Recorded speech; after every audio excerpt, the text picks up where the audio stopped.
और इस बीच बड़ी खबर मिली जहां आपको बताएं, सिंधु जल संधि पर विदेश सचिव विक्रम मिस्री का बड़ा बयान आ गया है। पाकिस्तान ने संधि का पालन नहीं किया है। एमईए ये कह रही है सिंधु जल संधि पर भारत का फैसला बरकरार रहने वाला है। मिनिस्ट्री ऑफ एक्सटर्नल अफेयर्स ने क्लियर कर दिया है। संसदीय समिति को विदेश सचिव ने ये जानकारी दे दी है। तो सिंधु जल समझौते को लेकर विदेश सचिव का ये बयान आया है। उनकी तरफ से कहा गया है कि जल संधि का क्योंकि उल्लंघन किया गया, जो नियम थे उनका पालन पाकिस्तान की तरफ से नहीं किया गया है। ऐसे में भारत भी बाध्य नहीं है इन चीजों को मानने के लिए। सिंधु जल संधि पर भारत का फैसला बरकरार रहने वाला है।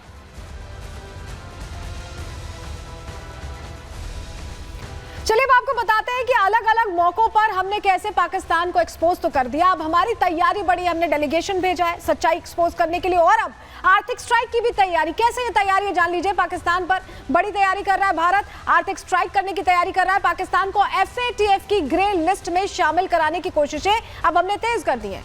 जून में होने वाली FATF की बैठक में मुद्दा भारत उठाएगा और पाकिस्तान में पनप रहे आतंकियों का हवाला भारत की तरफ से दिया जाएगा। बताया जाएगा कि कैसे लगातार आतंक का पालन पोषण पाकिस्तान कर रहा है।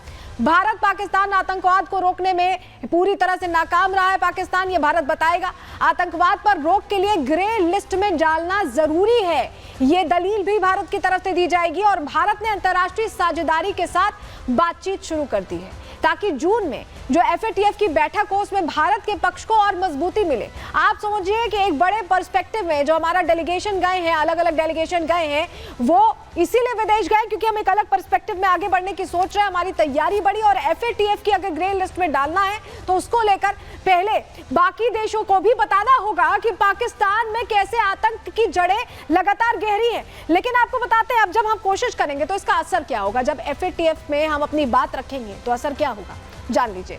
विदेश से मिलने वाली जो आर्थिक मदद है पाकिस्तान के लिए वो बंद हो सकती है। आतंकवाद के खिलाफ एक्शन लेना इनकी मजबूरी हो जाएगी। इस तरह का दबाव बनेगा। IMF और विश्व बैंक से लोन लेने के लिए भी इनकी मुश्किल होगी क्योंकि इनके लिए तो पैसा ही सबसे बड़ी चीज है। लगातार जाकर पैसा मांगते रहते हैं। जोखिम की वजह से विदेशी निवेशकों की दूरी भी पाकिस्तान से बढ़ जाएगी और ऐसे में पाकिस्तान की अर्थव्यवस्था जो पहले ही यहाँ पर खराब है उस पर और गहरा असर पड़ेगा। तो जो अभी तस्वीर आप देख रहे हैं शहबाज शरीफ की, इसी तरह की तस्वीर पाकिस्तान की फिर से सामने आ सकती है और शहबाज शरीफ की हालत भी ऐसी ही हो सकती है।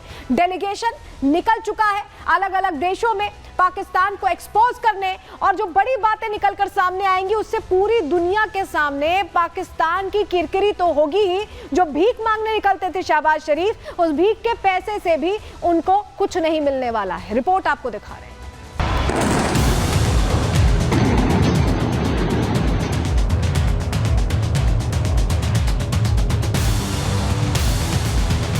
पाकिस्तान पर आर्थिक और घर में घुसकर स्ट्राइक के बाद भारत अब उसे एक्सपोज करने के लिए भी तैयार है।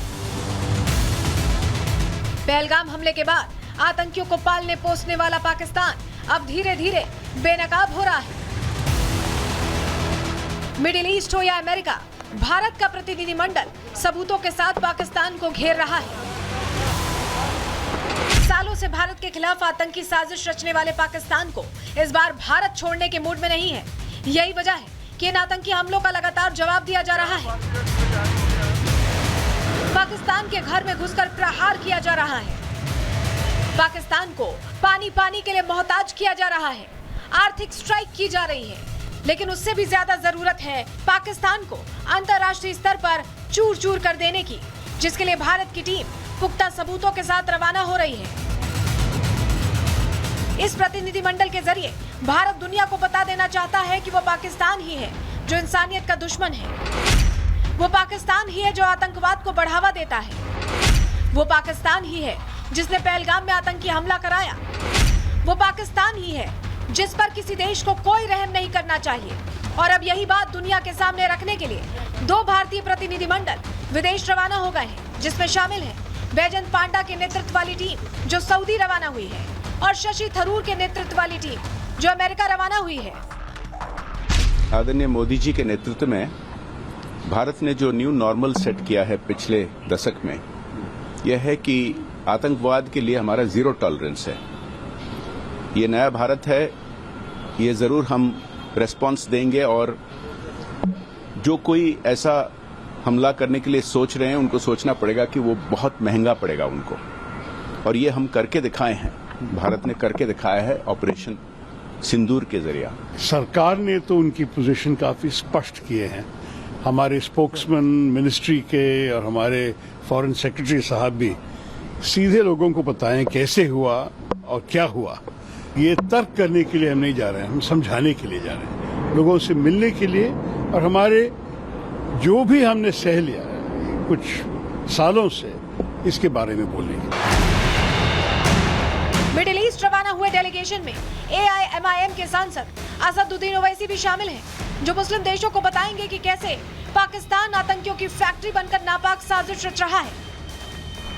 पाकिस्तान अपने ही मुल्क से टेररिस्ट कैंप्स को चलाता है, उसकी सरपरस्ती करता है, उसको सपोर्ट करता है, और फिर ये लोग हमारे मुल्क में आकर यहाँ पर टेररिस्ट एक्टिविटीज करते हैं। तो इन्हीं चीजों को हम इन 4 कंट्रीज में जाएंगे, उनके सामने रखेंगे। साफ है कि भारत अब किसी मोर्चे पर पाकिस्तान को छोड़ना नहीं चाहता।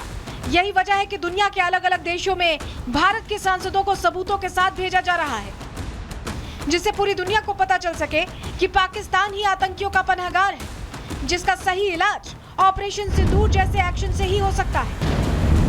Bureau report, Republic Bharat. और इस बीच बड़ी खबर मिल रही है, गुजरात के कच्छ में पाकिस्तानी जासूस गिरफ्तार किया गया है। गुजरात ATF के जासूस सहदेव को गिरफ्तार किया है। पाकिस्तानी जासूस अदिति के संपर्क में था सहदेव। अदिति के कहने पर BSF नेवी की जानकारी इसकी तरफ से दी गई थी। जानकारी देने पर सहदेव को 40,000 रुपए मिले थे। जासूस सहदेव सिंह गोहिल को कच्छ से अहमदाबाद लाया गया है। तो लगातार आपको बताएं, देश के अंदर जो गद्दार छिपे हैं उन्हें भी ट्रैक डाउन किया जा रहा है। और ये एक और शख्स जो कि पकड़ा गया है, सहदेव इसका नाम बताया जा रहा है। इसने BSF और नेवी की जानकारियां साझा की है, जिसके लिए 40,000 रुपए भी इसे दिए गए। इस बीच आपको बताएं कि जैसे ही भारत ने अपना डेलीगेशन भेजा, पाकिस्तान फिर से नकल करने पर उतर आया। पहले भी नकल करता रहा है और अब भी वही कोशिश की जा रही है। कैसे नकल उतार रहा है जान लीजिए। अंतर्राष्ट्रीय स्तर पर पोल खुलने से पाकिस्तान में बौखलाहट है और भारतीय डेलीगेशन की नकल करने में अब शहबाज शरीफ जुटे हुए हैं। मित्र देशों की यात्रा पर शहबाज शरीफ निकलने वाले हैं। कटोरा लेकर मदद की भीख मांगेंगे पाकिस्तानी PM। कहां जाने वाले जान लीजिए। तुर्की जाएंगे, ईरान जाएंगे, अजरबैजान, तजाकिस्तान का दौरा करेंगे। पहले भी भारत की नकल करते हुए पाकिस्तान ने टीम बनाई थी और बिलावल भुट्टो को इसकी कमान सौंपी थी, इसका नेतृत्व सौंपा था कि ये टीम जाएगी और बताएगी कि ऑपरेशन सिंदूर कैसे फेल हुआ है।